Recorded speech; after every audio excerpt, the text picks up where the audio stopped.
Hello बच्चों, let's read this question.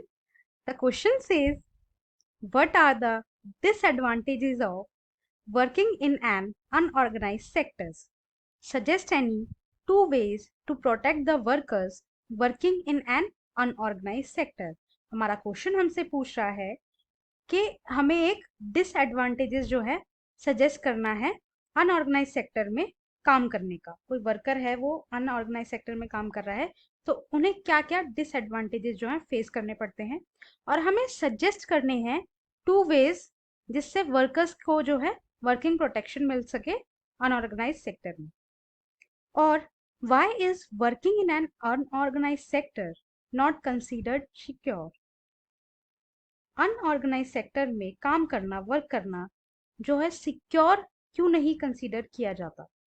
दोनों ही क्वेश्चन का आंसर सेम है।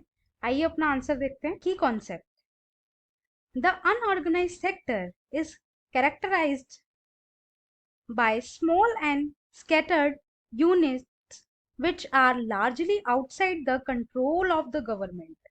Unorganized sectors के अंदर ऐसे यूनिट्स आती हैं जो स्मॉल होती हैं और स्कैटर्ड होती हैं, ठीक है। और ये जो सारी यूनिट्स होती हैं ये सब गवर्नमेंट की कंट्रोल के बाहर होती हैं, इसलिए इन्हें हम अनऑर्गेनाइज सेक्टर के नाम से जानते हैं, ठीक। First, workers working in an unorganised sector get less wages.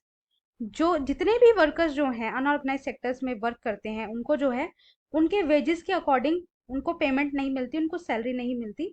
उनके काम के बदले उन्हें बहुत कम वेजेस सैलरीज दी जाती है, ठीक है।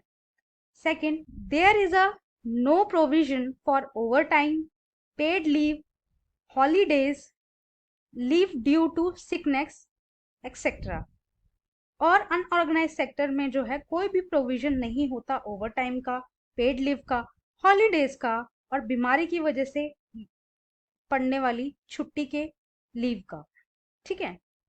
Third, employment is subject to high degree of insecurity. यहाँ पे जो एम्प्लॉयमेंट मिलता है, जो रोजगार मिलता है वो काफी ही हाई लेवल की इनसिक्योरिटी के बेस पे मिलता है। यहाँ पे किसी भी तरीके की सिक्योरिटी किसी भी वर्कर को प्रोवाइड नहीं कराई जाती। Fourth, a large number of people doing small jobs such as selling on the street और doing repair work comes under the unorganised sector.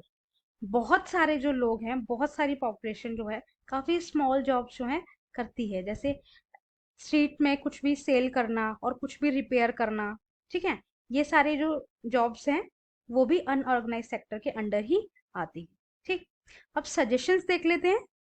A, pending the base of organised sector. हमें जो organise sector है उसके base को expand करना चाहिए जिससे unorganised sector जो है कवर हो जाए। B, spread of education. Education को स्प्रेड करना चाहिए जिससे जो है अवेयरनेस फैले वर्कर्स में, उनको नॉलेज मिले और उनको अपने राइट्स के बारे में पता चले, ठीक है। I hope you understood. Thank you and best of luck.